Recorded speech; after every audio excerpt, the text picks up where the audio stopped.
سے مسائل کو اس کو کرنے کے طریقے کو نہیں جانیں گے تو ہم اس چیز کے پائے قدمی تک نہیں ہو سکتے. مثلاً دیکھیے کوئی آیت دے رہا ہوں اس لیے کہ وقت نہیں ہے میرا یہاں کو بولنے کا ٹائم نہیں حضرت کا وقت ہوا. اب مثال کے طور پر ادھر رام گنج میں یہاں سے ہمارے دوستوں سے اتر ہم اگر ادھر دکھین جائیں گے زندگی ختم ہو جائے گی لیکن رام گنج ہم کو ملنے والا نہیں. سسٹم ہے روڈ بنانے والے نے بنایا اور یہ روڈ آپ کو سیدھا اتر کی طرف جاتا ہے تو وہی رام گنج آپ کو لے جائے گا. دکھین جائیں گے تو کبھی زندگی ختم ہو جائے گی آپ رام گنج نہیں پہنچ سکتے. اسی طرح ہر موٹی ہر مینوفیکچر کمپنی کوئی چیز بناتی ہے تو اس کی پہلے ڈسپلن بناتے ہیں اس کے طور طریقے بناتے ہیں. اسی طرح میرے رب نے ہمارے آپ کے اللہ تبارک و تعالیٰ نے یہ جو ارکان اسلام میں سے جو اہم رکن ہے حج اور حج ہر کسی پر فرض نہیں. میرے آقا صلی اللہ علیہ وسلم کی بارگاہ میں صحابہ کرام موجود تھے جب اس آیت کریمہ کا نزول ہوا وَلِلَّهِ عَلَى النَّاسِ حِجُّ الْبَيْتِ مَنِ اسْتَطَاعَ سَبِيلًا. جب اس قرآن پاک کی آیت کو جبریل امین لے کر کے حضور کی بارگاہ میں آئے تو میرے آقا فرماتے ہیں میرے مقدس صحابیوں اللہ کے رضوان والوں پر پہلے ضرورت پر حج فرض فرما دیا. صحابہ نے کہا یا رسول اللہ صلی اللہ علیہ وسلم کیا حج ہر سال فرض ہے؟ میرے آقا خاموش. پھر صحابہ سے کہتے ہیں یا رسول اللہ کیا حج ہر سال فرض ہے؟ یا رسول اللہ کیا حج ہر سال فرض ہے؟ میرے آقا ارشاد فرماتے ہیں کہ زیادہ سوال نہ پوچھا کرے اور اگر ابھی میں ہاں کر دوں تو ہر سال حج فرض ہو جائے. آپ اس کی قدرت نہیں رکھ سکتے اس پر قادر نہیں ہو کہ ہر سال حج ادا کر سکتے. اس لیے زیادہ سوال نہ پوچھو. آج کا سب کے سوال کی وجہ سے پہلے رکھتی ہے کہ آپ کے امتیں تو سارے نہیں جا چکے غلط کر دیے گئے ہیں. بات کبھی نہیں کرنا مجھے. تو حج جو ہے 3 قسم کے ابھی مفتی صاحب کی کلاس سے آپ نے سماعت کی ہے ماشاءاللہ. جن چیزوں کو آپ تک پہنچانے کے بارے میں سوچ رہا تھا حضرت نے آپ تک پہنچا دیا اور یہی بالکل ضرور چیز ہے. فرائض کیا واجبات کیا ہم کو نہیں معلوم. نماز میں کیا فرض ہے نماز زندگی بھر پڑھی ہے بیکار لیکن نماز پڑھیں گے اٹھیں گے بیٹھیں گے ثواب ضرور ملے گا. یہ مت کہیے کہ وہاں سب نے بولے نماز پڑھنا کتنا ہے. نماز کی جو فرائضات ہے واجبات ہے اس کے بنا نماز پڑھیں گے نماز قبول نہیں ہوگی. لیکن اٹھک بیٹھک کرنے سے رکوع کرنے سے سجدے کرنے سے نماز کے ارکان ادا کرنے سے ثواب ضرور اللہ آپ کو عطا فرمائے گا. اللہ کی طرف سے توفیق آپ کو ملے گی. لیکن آپ کا تو تصور ہے کہ ہم واجبات رہ چکے ہیں. اس لیے ہمیں ضروری ہے جس چیز کو کرنے جا رہے ہیں اس کے طور طریقے اس کو پہلے سیکھ لے اس کے بعد آپ اس جگہ کو عملی جمع کریں. بہرحال یہ جو حج ہے ارکان اسلام کے ارکان اسلام کتنے 5 توحید نماز روزہ زکات حج. یہ جو 5واں رکن ہے حج حج کسی پر فرض نہیں. اگر آپ کے پاس اتنا مال ہے دیکھیے ہمارے مفتی صاحب قبلہ اس بات کو بولتے بولتے شاید سمجھ میں نہیں آئی یا وقت کی قلت کو دیکھتے ہوئے آپ تک نہیں پوچھا. اگر حالات کا جائزہ لیا جائے ہر بستی میں آج کل ہمارے گاؤں کی ہر بستی میں 60% لوگوں پر حج فرض ہے. میں کہہ رہا ہوں گارنٹی کے ساتھ مفتی صاحب موجود ہے. حق ہے 60% میں نے کم کہہ دیا 80% لوگوں پر حج فرض ہے. اب بولیں گے کیسے میں بتا دوں گا کتنا وقت تو ہے. حج کسے کہتے ہیں اس پر بھی تفصیلی گفتگو.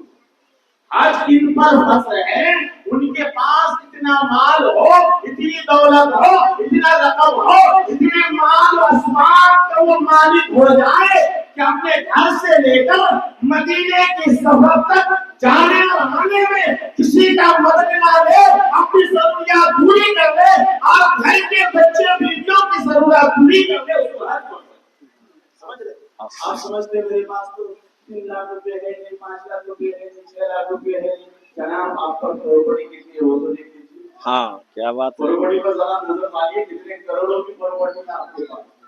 تو بہرحال آپ یہ بات دیکھی ہے جب حضرت ابراہیم علیہ السلام نے کعبے کی تعمیر فرمائی معلوم اس میں کئی اقوال ہیں. کئی سارے طریقے ہیں اور کئی مرتبہ کعبے کو تعمیر کیا گیا. تعمیر سمجھتے ہیں بنایا گیا. فرشتوں نے بنایا, حضرت اسماعیل نے بنایا, حضرت ابراہیم علیہ السلام نے بنایا. لیکن اب مختصر جب اس ابراہیم علیہ السلام نے کعبے کو بنایا تو اللہ نے حکم دیا ابراہیم آواز لگاؤ, ندا لگاؤ. مولا کس چیز کا, مولا کس چیز کی ندا لگاؤ, کس چیز کے بارے میں کہو. اللہ کا حکم ہے ابراہیم تم نے تو گھر بنا دیا, اب اس گھر پر عبادت کرو, اس گھر کے پاس نماز کو پڑھو, اس کی عبادت کے لیے لوگوں کو کہو. حضرت ابراہیم کا وہ زمانہ وہ دور ایسا تھا کہ کعبے کے کافی دور تک ہر چہار جانب, بڑی ذمہ داری کے ساتھ کہہ رہا ہوں میں, مفتی صاحب موجود ہیں, ہر چہار جانب دور دراز تک کوئی انسان رہنے والا نہیں, انسان نظر نہیں آتا. جنگل درندے چرندے دور دور تک کچھ بھی نہیں, خالی خالی تھا. جب ابراہیم علیہ السلام نے کعبے بنایا تو کہا مولا کیا کریں. اللہ کا حکم ابراہیم تو آواز لگا. مولا کس کو آواز لگا, یہاں تو کوئی دیکھتا نہیں, آگے کوئی نہیں ہے, پیچھے کوئی نہیں ہے, شمال میں کوئی نہیں, شمال میں کوئی نہیں, جنوب میں کوئی نہیں, کس کو لگاؤ. اللہ کا حکم ہے ابراہیم آواز لگانا تمہارا کام ہے, لوگوں کی ذہن تک, لوگوں کے کانوں تک پہنچانا میری ذمہ داری ہے. حضرت ابراہیم علیہ السلام نے ندا لگایا, اے لوگوں اللہ کا مقدس گھر کعبہ بن چکا ہے, اس کی عبادت کے لیے تیار ہو جاؤ, اس کی عبادت کے لیے آؤ, اس کی زیارت کے لیے آؤ, اس کے طواف کے لیے آؤ. تو اللہ نے فرمایا ابراہیم تمہاری آواز, مختصر بات کو کاٹ کاٹ کے میں کہہ رہا ہوں, علماء کرام جانتے ہیں آپ تک پہنچا. مولا لوگ کہاں کہاں رہ رہے ہیں, کس کس کے کانوں تک میری آواز جائے گی. اللہ کا حکم ہوتا ہے ابراہیم تم آواز دے دو سے لوگوں کے کانوں تک کہہ رہے ہو. ارے آج سے لے کر قیامت کے قائم ہونے تک جتنے لوگ پیدا ہوں گے, جتنی نسل پیدا ہوگی, اور جن جن کی روح تمہاری آواز سن کر لبیک کہتے ہیں, اس کے نام پہ میں حج کو حج اس کے نام پہ میں لکھوں گا. تو سمجھ لو آج ہم حج کے لیے جا رہے ہیں. آئیے مولانا محمد صاحب ماشاءاللہ. تو آج دیکھیں یاد رکھے گا ایک بات, جو حاجی حج کرنے کے لیے جاتے ہیں ابراہیم علیہ السلام کی آواز پر ان کی روح نے لبیک کہا تھا, اس لیے وہ حاجی بننے جا رہے ہیں, اس لیے وہ کعبے کی زیارت کا شرف حاصل ہو رہا ہے. کیونکہ اس وقت سے لے کر قیامت تک جن جن کے گھر میں جتنی اولاد ہوگی, اولاد نسل قیامت تک جن جن کی روح نے اس وقت آواز سن کر لبیک کہا, ان کی تقدیر میں اللہ نے حج کی. تو سمجھ لے ہم جا رہے ہیں, جانے کا ارادہ کیے ہیں. جب ابراہیم علیہ السلام نے آواز لگائی تھی, اے لوگوں آ جاؤ, میں نے رب کا گھر, مقدس گھر کعبے کو بنا لیا ہے, اس کی عبادت کے لیے آؤ. الحمدللہ بڑی فخر کے ساتھ میں کہہ رہا ہوں کہ میرے باپ نے, میری ماں کی اور میری روح نے اس وقت لبیک کہا تھا, آج ہمیں حج نصیب ہوا. میرے دوستو الحمدللہ ان علماء کرام کے طفیل الحمدللہ جو بھی ہو, جہاں ہو, جس جگہ ہو, بڑی عزت و شان کے ساتھ ہو. لیکن آج اللہ نے یہ موقع عنایت فرمایا, جی تو چاہتا ہے الحمدللہ بڑے فخر سے کہہ رہا ہوں کہ میں گھنٹوں گھنٹہ آپ کے سامنے بیان کر سکتا ہوں, لیکن میرے تعبیر سب تک نہیں لا سکتا ہوں. یہ تو ہمارے مفتی صاحب کا حکم ہوا جو آپ تک پہنچا دیا. تو یہ بڑی قسمت والے ہیں, ہماری روح نے اس وقت لبیک کہا تھا. تو آج ہماری تقدیر اللہ نے حج نے کیا, جانے والے کو بہت. اور یہ مفتی صاحب کو بلا جی, یہ ہوا کیسے ہے وہ بھی میں بتا دیتا ہوں. مبالغہ نہیں ہے, اللہ جانتا, سر پہ پکڑی ہے. یہ میرا کا کسی کا ارادہ نہیں تھا. ہوا یہ کہ فجر کی نماز میں نے فجر کی نماز پڑھنے کے بعد میں اپنے روم میں گیا آرام کے لیے. اچانک صلاۃ السلام پڑھنے کے بعد مدینہ شریف کی یاد آئی. اور ایک بات یہاں پہ بڑی توجہ کے ساتھ ذمہ داری کے ساتھ کرتا ہوں, شیطان کو اللہ نے ہر روح دیا ہے, ہر انسان کی روح اختیار کر سکتا ہے، لیکن یہ میرے مصطفیٰ کی شان ہے کہ اللہ نے شیطان کو پاگل کر دیا ہے کہ میرے نبی کی ہمشکل سمجھ لیتے ہیں۔ خواب جو سپنا دو طرح کا ہوتا ہے، ایک سپنا ہوتا ہے رحمانی، ایک ہوتا ہے شیطانی۔ الحمدللہ بڑی فخر کے ساتھ میں کہتا ہوں مجھے رحمانی کام نصیب ہوا ہے، شیطانی نہیں ہوا۔ فجر کی نماز کے بعد میں اپنے روم میں آرام کرنے کے لیے گیا، صلاۃ و سلام پڑھنے کے بعد تو مجھے مدینہ شریف کی یاد آئی، مدینہ شریف کی یاد آئی، یہاں تک کہ 1-2 گھنٹے تک میں اپنے روم میں آرام کرتے رہا لیکن نیند نہیں آئی۔ وہ دن نکل گیا، پھر دوسرا دن آیا، وہی ٹائم فجر کی نماز پڑھا کر پھر اپنے روم میں گیا۔ اس وقت فجر کی نماز کے بعد صلاۃ و سلام پڑھنے کے بعد اپنے روم میں گیا، اس وقت پھر مدینہ شریف کی یاد آئی۔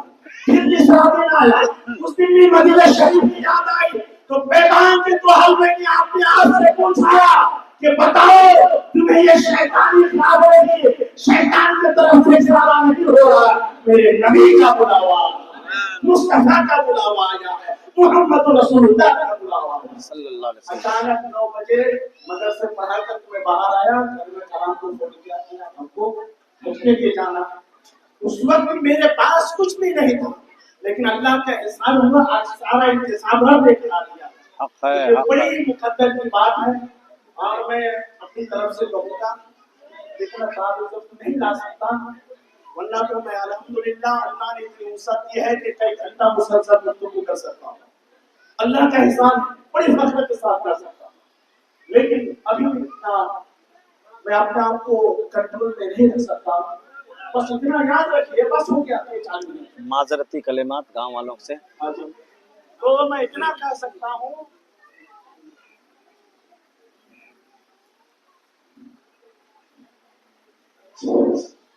کہ میں آپ لوگوں کے سامنے بڑا کھڑا ہوں، اگر کسی سے جانے میں کچھ غلطیاں ہوئی تو اس کو معاف کیجیے گا، اور میری طرف سے اگر کسی کا اگر میرے طرف کوئی قصر ہے یا میرے ماں باپ کا قصر ہے تو اللہ جان آپ بعد میں کسی چیز کا دعویٰ نہ کریں، اگر دعویٰ کرنا ہے تو ابھی میرے سامنے کا انشاءاللہ آپ کو جو بھی ہوگا ادا کر دیا جائے گا۔ تو یہ یاد رکھیں نصیب والے وہی ہے جس نے ابراہیم علیہ السلام کی آواز کو سن کر جس کے روح میں لبیک کہا۔ اور ایک مخصوص بات جو مسئلہ ہے میں بیان کرنے والا تھا مفتی صاحب نے بیان کر دیا کہ لوگ چاہتے ہیں پر شوق سے جانا چاہیے کہ نہ جانا چاہیے، بڑی خوشی کی بات ہے۔ آج ایک آگے سیاہ ستہ کی حدیث پاک ہے، مفتی صاحب نے بیان کر دیا کہ ایک آدمی 400 لوگوں کو بخشش کرائے، سمجھ رہے 400 لوگوں کی بخشش کرائے، اور جب حاجی واپس لوٹتا ہے ایسا پاک ہوتا ہے جیسا ابھی اپنی ماں کے گود میں جنم لیا، ابھی پیدا ہوا ہے۔ اور ایک بات نمازی حاجی نمازی نماز پڑھنے کے بعد جب نمازی بن جاتا ہے، نماز کا عادی بن جاتا ہے، اس کے پہلے زندگی سے بعد والی زندگی اگر اس میں کچھ تبدیلی آتی ہے تو یقیناً کے ساتھ کہتا ہوں سمجھ لینا اللہ اس کی نماز کو قبول کرنا۔ آمین۔ اسی طرح حاجی حج کرنے کے بعد پہلی والی زندگی سے اگر یہ زندگی بہتر بن جاتی ہے تو سمجھ لینا اللہ نے اس کے حج کو قبول کر لیا۔ اس لیے نمازی کوئی بھی ارکان اسلام جو بھی ہے آپ کرو، سب سے پہلے اس کو کرنے کا طریقہ میں جب بھی آتا ہوں الحمدللہ آپ نے ہماری چشتیہ کے اندر مسجد جو جامع مسجد پر صرف نماز پر گفتگو کرتے ہیں، کیونکہ نماز ہماری خراب فرائضات ہم سے چھوٹ رہے ہیں، واجبات چھوٹ رہے ہیں، فرائض اور واجبات چھوٹ کے گویا ہم نے نماز پڑھی نہیں، واجبات تو سجدے سے آپ کے ادا ہو جائیں گے، کچھ حساب اللہ موجود ہے، لیکن آپ کا فرض چھوٹے گا، ہزاروں سجدے سے ہوگا نماز ادا نہیں ہوگی، اج سے نماز پڑھنے کا ہوا کرنا۔ اور ایک بات سرکار کے بارے میں حاضری کے بارے میں مجھے صاحب نے کہا، اب میں آپ کو بتا دوں سید سرکار حضرت رضی اللہ تعالیٰ فتاوی رضویہ میں کیا ارشاد فرماتے ہیں، یہ فرماتے ہیں کہ کسی ولی کے بعد ہمیں جب پہنچے، جب کسی ولی کے بعد میں حاضری دو تو اس طرح سے مت جاؤ جیسے اپنے گھر میں جانا آنا کرتے ہیں، ہمارا گھر الگ ہے، وہ رب کا یار ہے، جسے رب نے اپنا دوست کہا ہے، یار کہا ہے، شفیق کہا ہے، رفیق کہا ہے۔ جب تم اللہ کے بندوں کے پاس جاؤ، باادب باقرینے نظریں جھکا کے جاؤ، اور جب مقبرے کے پاس جاؤ تو سارے 3 ہاتھ 4 ہاتھ سے دوری پر رہا، 4 ہاتھ دوری پر ہو، وہیں سے کھڑے ہو کے فاتحہ کرو، مانگو، اور سیڑھانے کے بل کھڑے ہو کر کے دعائیں مانگا کرو۔ یہ طریقہ سید سرکار اعلیٰ حضرت نے بتایا۔ یہ تو نبی امام الانبیاء ہے، اشرف الانبیاء ہے، محمد رسول اللہ کی ذات ہے۔ یہ حاجیوں جاتے ہو صحیح، لیکن کہیں بھی ابدین حضرت فرماتے ہیں نا، کیا شعر حضرت؟ وہ حرم کی زمین اور قدم رکھ کے چلنا، اے حاجیوں، ارے حرم کی زمین قدم رکھ کے چلنا، ارے سر کا موقع ہے او چلے والوں۔ حضرت فرماتے ہیں سر کے بل چلا کرو، ماتھے کے بل چلا کرو۔ ایک صحابی رسول کے معلوم ہے جلیل القدر صحابی، وہ گھٹنوں کے بل چلا کرتے تھے، گھٹنوں کے بل۔ پوچھا گیا آپ گھٹنوں کے بل کیوں چلتے ہیں؟ لوگ تو تلوے سے چلتے، پیر سے چلا کرتے ہیں، لیکن گھٹنوں کے بل کیسے چلتے ہیں؟ کتنا بہادر تھے وہ صحابی، بے ادب بدتمیز نہیں تھے۔ انہوں نے کہا تمہیں نہیں معلوم اس راستے سے میرے مصطفیٰ کا کئی بار گزر ہوا، کہیں ایسا نہ ہو کہ میرا پیر کا تلوار میرے مصطفیٰ کے قدم کے اوپر ہو جائے، بےادبی ہو جائے گی، اسی لیے میں تلوے کے بل نہیں چلتا، گھٹنے کے بل چلتا۔ اور ایک بات یاد آ گئی، جزاک اللہ مفتی صاحب اللہ جی، حضرت عبداللہ بن حضرت امام مالک جانتے ہیں، بہت بڑے مالک، بہت بڑے امام ہیں، امام مالک رضی اللہ تعالیٰ عنہ۔ یہ بات سن کے میں ختم کر دوں گا، دوسرے دن بس جی، امام مالک رضی اللہ تعالیٰ عنہ 40 سال، غور سے سنیے گا، بڑی امپورٹنٹ بات ہے، جی، 40 سال کیسا گزارے مدینے سے؟ کتنے؟ 40 سال، لیکن 40 سال میں ایک بار پیشاب بھی نہیں کیا، پیخانہ بھی نہیں۔ اب مجھے کیسی بات کر رہے ہیں؟ یقین کے ساتھ کر رہا ہوں، دلائل کے ساتھ کر رہا ہوں، بڑائی کے ساتھ کر رہا ہوں۔ 40 سال کیسا گزارے؟ جب حاجت پیش آتی تھی، آپ کو سمجھانے کے لیے کہہ دوں، ہمارے علماء سمجھتے ہیں آپ کو زبان میں، جب پیشاب کی بات آتی تھی، پیخانہ کرنے کی بات آتی تھی، تو شہر مدینے سے وہاں چلے جاتے تھے۔ کیوں؟ شہر مدینے میں پیشاب میں کیسے کر سکتا ہوں؟ میرے مصطفیٰ ادھر سے گزرے، میرے مصطفیٰ کا چلنا آمد و رفت ہوا، میں ہرگز نہیں کر سکتا۔ شہر مدینے سے دور جنگل میں چلے جاتے تھے، جب بیٹھتے تھے پیشاب کرنے کے لیے یاد آتے تھے، کہیں ایسا نہ ہو کہ میرے مصطفیٰ ادھر سے بھی گزرے، میرے مصطفیٰ ادھر سے بھی گزرے ہو، ایسا کرتے کرتے کہیں دن گزر گئے، رب کا حکم ہوا ہے امام مالک تم میرے محبوب سے اتنی محبت رکھتے ہو، اتنی محبت رکھتے ہو، جاؤ تمہارا پیشاب پیخانہ میں بند۔ امام مالک تھے 40 سال تک نہ پیشاب کر دیا نہ پیخانہ، مدینے کے پاک کا احترام کیا، اور آپ فرمایا کرتے تھے میں نے صرف ایک مرتبہ حج کیا، ایک مرتبہ، اگر چاہتا تو اس سے زیادہ بھی کرتا ہوں، اس لیے توجہ، اسی لیے ایک مرتبہ حج کیا ہے کہ میں مدینہ شریف سے باہر کرتا ہوں تو دل میں یہ خوف ہوتا ہے کہیں میری موت وہی نہ ہو جائے، میں جینا مرنا مدینے میں جاؤں، اسی لیے صرف ایک ہی مرتبہ حج کیا امام مالک۔ تو سمجھتے ہیں، تو اللہ کی بارگاہ میں سب دعا کریں ہمارے سفر کی مشکلات آسان رہے، ہر کامیاب ہم سے ادا ہو، اور تمام زیارت کے بارے میں مجھے سب نے قبلہ نے کہا ہے، بڑی امپورٹنٹ مسئلہ ہے، وہ ضروری ہے، اگر وہ نہیں کرے گا اس کو اس کی آواز حرام ہو جائے گی، اس کے کرنے کا طریقہ بھی ہے، ایک دن نہ ہو دوسرے دن بھی کر سکتے ہیں، اول نہیں تو آخر بھی ہے، پہلا وقت میں اتنی گنجائش نہیں ہے، اور اللہ کے بارے میں دعا کر اللہ تبارک و تعالیٰ ہم تمام کو عمر میں سبوں کی عمر میں برکتیں فرمائے، اور سبوں